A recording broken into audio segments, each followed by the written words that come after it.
할렐루야. 옆에 있는 분과 눈으로 서로 인사하며 축복하겠습니다. 복음의 능력을 누리시길 바랍니다. 예수님의 십자가의 승리는 당신의 승리입니다. 건강하시기 바랍니다. 아멘. 여러분 모두 건강하시길 주의 이름으로 축원합니다. 일반적으로 책에서 시대의 영웅을 소개할 때는 영웅담에 초점을 맞춥니다. 영웅의 탁월한 능력이나 리더십을 강조합니다. 어떤 경우에는 과장해서 초능력적인 사람으로 소개를 하기도 합니다. 그러나 성경은 다릅니다. 예를 들면 믿음의 조상 아브라함을 소개할 때 그의 모습 있는 그대로 소개를 합니다. 실수나 잘못도 그대로 이야기합니다. 아브라함은 자기가 살겠다고 아내를 누이라고 속인 적도 있습니다. 아내를 다른 사람에게, 다른 남자에게 넘겨주기도 했습니다.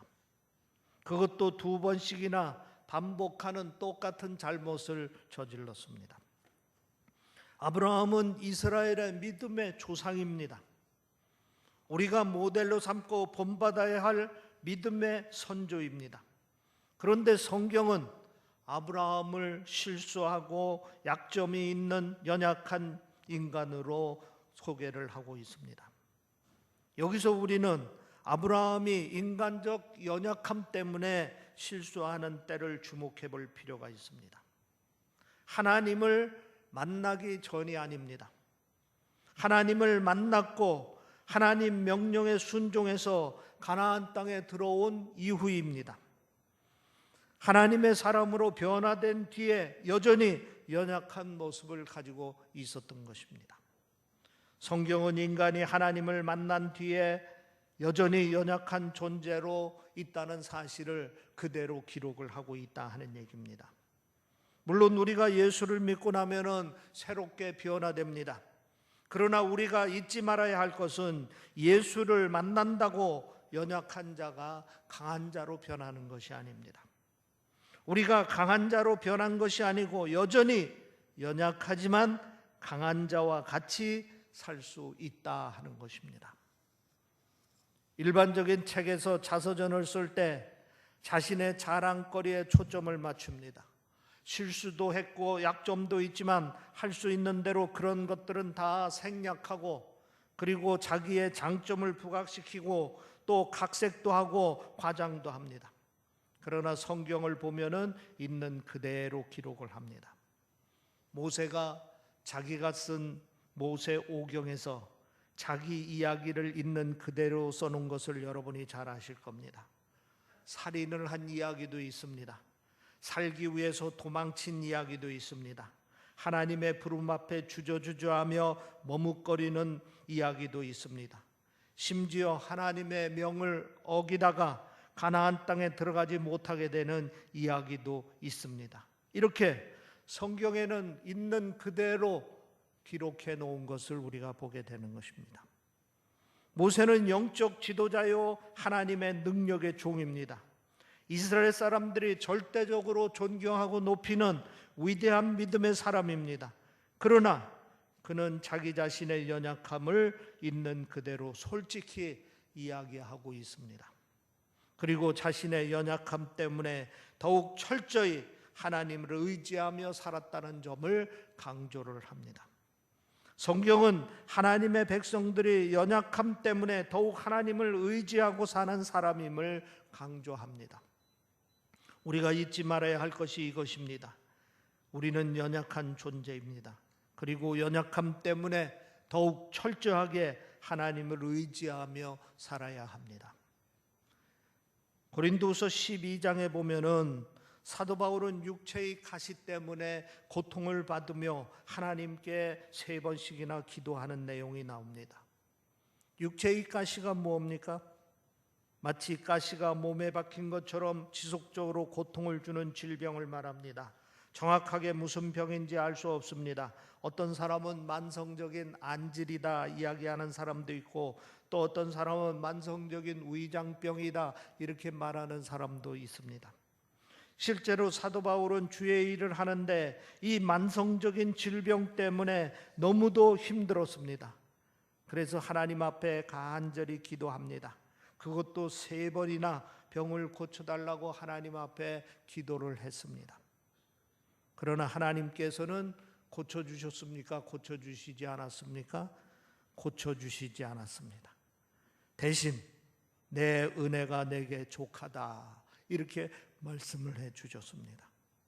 사도 바울은 세월이 흐른 다음에 깨달았습니다. 자기의 육체의 가시가 하나님만 철저히 의지하게 하는 하나님의 은혜의 가시임을 깨달았던 것입니다. 그래서 그는 후에 내 능력이 약한 데서 온전하여짐이라 이런 고백을 했던 것입니다.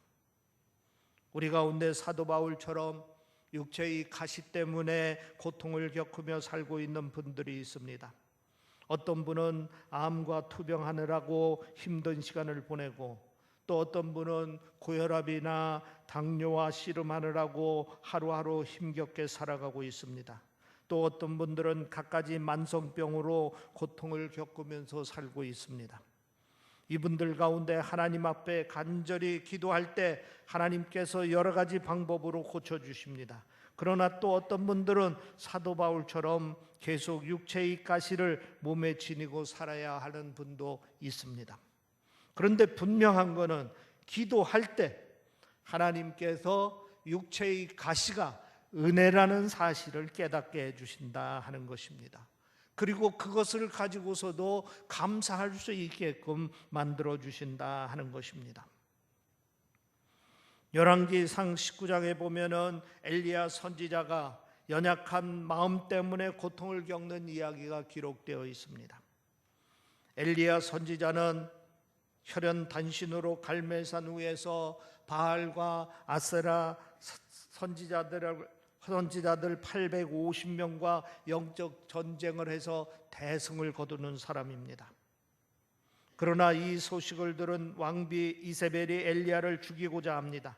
엘리야는 그 소식을 듣고 두려운 나머지 도망을 칩니다. 북왕국 이스라엘에서 남왕국 유다 끝자락인 브엘세바로 도망을 쳤습니다. 그래도 두려워서 광야길로 하루를 더 도망쳤습니다. 마침내 로뎀나무 아래서 하나님께 엎드려 기도합니다. 차라리 여기서 죽었으면 좋겠다고 하나님 앞에 기도를 합니다. 하나님께서 엘리야를 불쌍히 여기셨습니다. 찾아오셔서 그 마음을 어루만져 주셨습니다. 그리고 새 힘을 불어넣어 주셨습니다. 그래서 다시 일어설 수가 있었습니다. 우리 가운데 육체의 가시뿐 아니라 이렇게 마음이 약해서 힘겨워하는 분들도 있습니다. 실패의 아픔을 이기지 못해서 힘겨워하는 분들이 있습니다. 병마와 싸우느라 힘겨워하는 분들이 있습니다. 감당하기 힘든 현실 앞에 두려워하는 사람들이 있습니다. 다가올 앞날에 대한 불안 때문에 염려하는 분도 있습니다. 우울증과 마음의 깊은 상처 때문에 고통을 겪는 분도 있습니다. 우리가 어떻게 해야 되겠습니까? 엎드려서 기도해야 합니다. 하나님께 우리의 연약함을 다 드러내고 그리고 하나님을 의지해야 됩니다.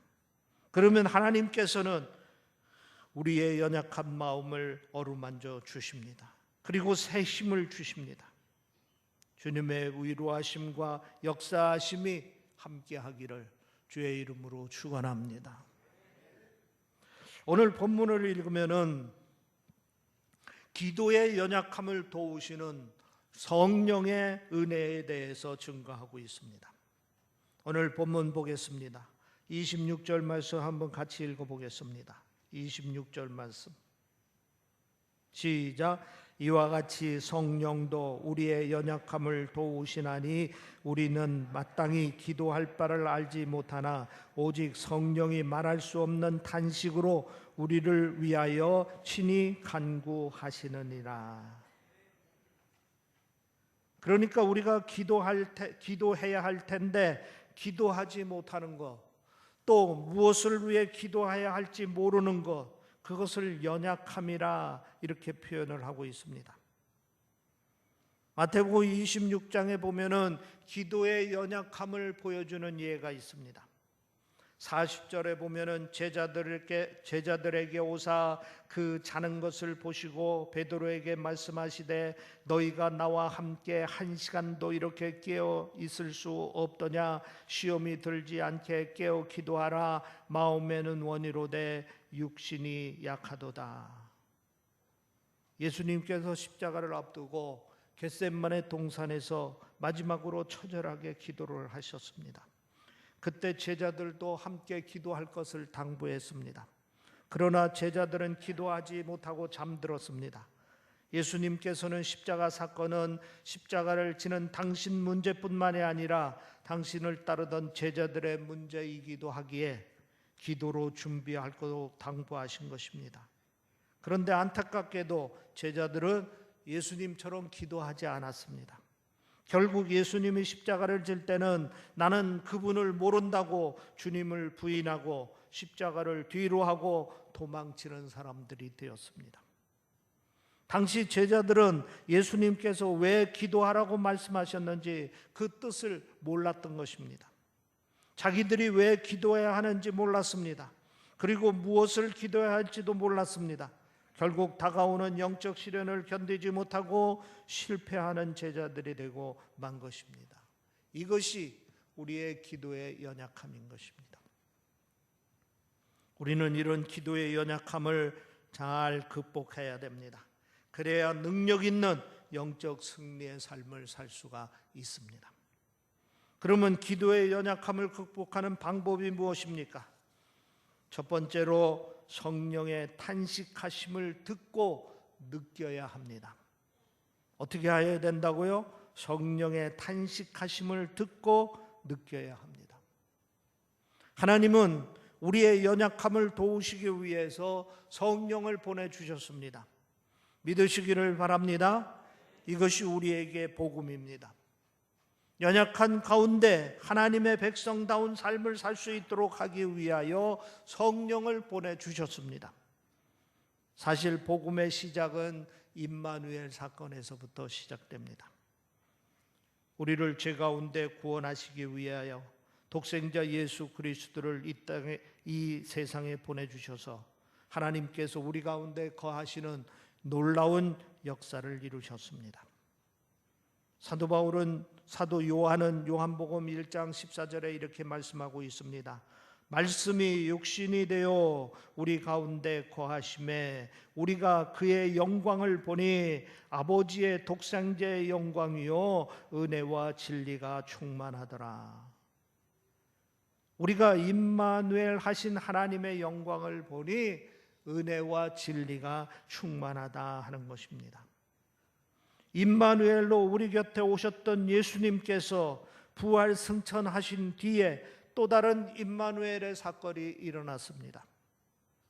요한복음 16장 7절에 보면은 예수님께서 제자들 곁을 떠나면서 이렇게 제자들에게 약속하셨습니다. 내가 너희에게 실상을 말하노니 내가 떠나는 것이 너희에게 유익이라. 내가 떠나가지 아니하면 보혜사가 너희에게로 오지 아니할 것이요 가면 내가 그를 너희에게로 보내리니. 예수님께서 제자들에게 다른 보혜사 성령을 보내시겠다고 약속을 하셨습니다. 그것이 성령입니다. 그런데 성령께서 오시는 것이 예수님께서 제자들 곁에 계신 것보다도 더 유익하다고 말씀을 하고 있습니다. 그 이유가 뭡니까? 성령께서 믿는 사람 각 사람 속에 내주하기 때문에 그렇습니다. 그래서 우리 각 사람의 연약함을 도울 수 있기 때문입니다. 그리고 언제든지 우리가 연약해서 주님의 도우심을 구할 때 도와줄 수 있기 때문입니다. 우리가 우리의 연약함을 극복할 수 있는 비결은 간단합니다. 하나님께서 보내주신 보혜사 성령의 탄식함을 느껴야 합니다. 그러기 위해서 우선 성령께서 내 안에 계심을 믿어야 합니다. 그리고 그분의 도우심을 구해야 합니다. 성령께서 우리를 어떻게 도우신다고 그랬습니까? 오늘 본문에 보면은 성령께서 탄식하신다 말했습니다. 여기서 탄식한다는 말은 성경 원어를 보면은 스테나조라 하는 말을 번역한 것입니다. 스테나조라 하는 말은 좁다라는 뜻입니다. 그러니까 탄식한다는 말은 마음이 무엇인가 짓눌리고 좁아진 상태를 말합니다. 어떤 심각한 문제가 일어나서 마음이 짓눌리고 답답해서 숨쉬기도 힘든 상태를 말합니다. 우리의 연약함이 마치 당신의 연약함처럼 안타까워하면서 탄식하는 것입니다. 중병에 걸린 자식을 보고 탄식하는 부모처럼 우리가 질병 때문에 고통을 겪는 것을 보시며 탄식하는 겁니다. 마음의 상처로 아파하는 자식을 보고 탄식하는 부모처럼 우리가 마음 아파할 때 탄식하시는 것입니다. 우리가 연약해서 탄식하고 있을 때 우리만 탄식하는 것이 아닙니다. 우리보다 더 깊은 탄식을 하는 분이 계십니다. 바로 보혜사 성령님이십니다. 우리는 성령의 탄식 소리를 들을 수 있어야 합니다. 우리가 우리의 연약함 때문에 탄식하시는 성령의 탄식 소리를 마음으로 듣고 느낄 수 있으면 더할 수 없는 큰 위로를 받게 되는 것입니다. 여러분 생각해 보시기를 바랍니다. 내가 중병에 걸렸습니다. 그것을 지켜보고 있는 부모님이 안타까워하고 있습니다. 탄식하고 있습니다. 내 부모가 나와 함께 탄식하며 함께 있다는 사실을 우리가 깨닫게 될 때에 우리는 아픈 중에서도 큰 위로를 받을 수 있고 큰 힘을 얻을 수가 있는 것입니다. 마찬가지입니다. 내가 연약함 때문에 고통당할 때에 보혜사 성령께서 우리의 아픔과 고통을 함께하며 탄식한다는 사실을 우리가 깨닫게 될 때에 우리는 더할 수 없는 큰 위로를 받게 되는 것입니다. 두 번째로는 성령의 간구함이 우리의 연약함을 극복하게 합니다. 오늘 본문 26절에 보면은 오직 성령이 말할 수 없는 탄식으로 우리를 위하여 친히 간구하시느니라 그랬습니다. 간구하시느니라. 성령은 우리를 위하여 탄식할 뿐 아니라 친히 중보 기도를 합니다. 저는 목회를 하면서 때로 힘들 때 교회 본당에 와서 혼자 기도를 할 때가 있습니다. 그러면은 은혜가 아주 깊고 또 큰 위로를 받게 됩니다. 다른 어느 장소에서 기도하는 것보다도 더 큰 은혜와 위로를 받습니다.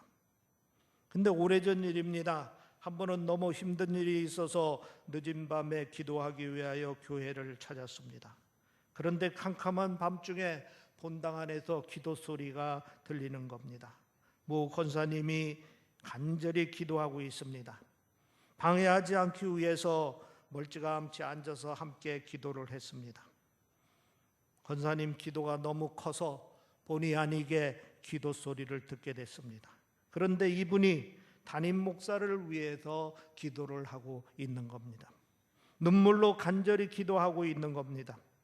마치 제가 힘들어하는 것을 알고 있는 것처럼 간절히 기도하고 있는 겁니다. 저는 그 밤에 정말 큰 위로를 받았습니다. 새 힘을 얻었습니다. 어려움을 이기는 것도 남을 만큼 큰 힘을 얻었습니다. 그리고 감사했습니다. 제가 힘이 들어 기도하지 못할 때 하나님께서 나를 위해 중보 기도할 사람을 세우시고 기도하게 하신다는 사실을 깨닫고 감사했습니다. 여러분 기억하시기 바랍니다. 성령님은 여러분이 힘들 때 여러분을 위하여 탄식하며 기도하고 계시다는 사실을 기억하시기를 바랍니다. 우리가 이 사실을 깊이 깨달으면 깨달을수록 위로를 받을 수가 있습니다. 특히 우리가 기도해야 하는데 기도하지 못할 때, 성령께서 말할 수 없는 탄식으로 우리 대신하여 우리를 위하여 기도하십니다. 현실적으로 답답할 때, 기도가 막혀 기도가 안 나올 때 성령님은 우리를 위하여 탄식하며 기도하십니다. 성령의 기도 소리를 마음으로 들으시기를 바랍니다. 그러면 우리는 정말 큰 위로를 받고 새 힘을 얻게 되는 것입니다. 오늘은 교회력으로 성령 강림 주일입니다. 2000년 전 120명의 초대교회 성도들이 예수님의 말씀에 순종해서 마가의 다락방에 모여서 성령을 기다리며 기도했습니다. 그런데 그때에 바람같이 불같이 성령의 사건이 일어났습니다. 이 사건을 기리는 날이 바로 성령 강림 주일입니다. 그날 이후 예수님을 믿는 모든 그리스도인들에게 하나님은 성령을 보내주시겠다고 약속하셨고 오늘까지 성령을 보내주셨습니다. 이 성령 받은 것을 감사하는 날이 바로 오늘입니다. 또한 보혜사 성령이 내 안에 내주하심을 믿고 성령의 다스림을 받겠다고 다짐하는 날이 오늘입니다. 여러분, 우리 모두는 연약합니다. 우리 스스로는 아무것도 할 수 없습니다. 그러나 성령이 함께 하시면 무엇이든지 할 수 있습니다. 성령의 다스림을 받으며 날마다 승리하는 여러분이 되시기를 주의 이름으로 축원합니다. 기도하겠습니다. 아멘. 할렐루야. 아버지 하나님, 날마다 성령님은 우리와 함께 하시며 우리를 위하여 탄식하며 기도하여 주시는 줄 믿습니다. 우리는 강한 것 같지만은 연약하여 쓰러질 수밖에 없고 또 쓰러질 수밖에 없고 또 쓰러질 수밖에 없음을 고백합니다. 그때마다 하나님을 바라보고 의지하오니 성령이 친히 오셔서 일으켜 세워주시고 힘을 주시고 능력을 주시어서 그 모든 연약함을 극복하고 승리의 삶을 살 수 있도록 인도하여 주시옵소서. 주의 말씀대로 순종하기를 원합니다. 주의 뜻대로 순종하기를 원합니다. 하나님의 사명을 감당하며 살기를 원합니다. 그러나 우리의 연약함 때문에 한 번 포기하고 두 번 포기하고 또 넘어지고 넘어질 수밖에 없는 우리의 연약함을 우리 하나님께서는 잘 아실 줄 믿습니다. 주여 도와주시옵소서. 우리의 연약함을 도와주시옵소서. 쓰러질 수밖에 없었던 우리들을 다시 일으켜 주시어서 하나님의 사명을 감당하고 하나님의 말씀대로 순종하고 하나님의 뜻을 이루고 하나님의 영광을 돌리는 삶이 될 수 있도록 인도하여 주시옵소서. 병마의 연약함 때문에 고통당하는 형제들이 있습니다. 주의 능력의 손길로 치유의 손길로 어루만져 주시어서 새 힘 주시고 능력 주시고 병마와 싸워 이길 수 있도록 주여 도와 주시옵소서. 성령의 충만함으로 승리의 삶을 살 수 있도록 인도하여 주시옵소서. 감사하며 우리 주 예수 그리스도 이름으로 기도하옵나이다. 아멘.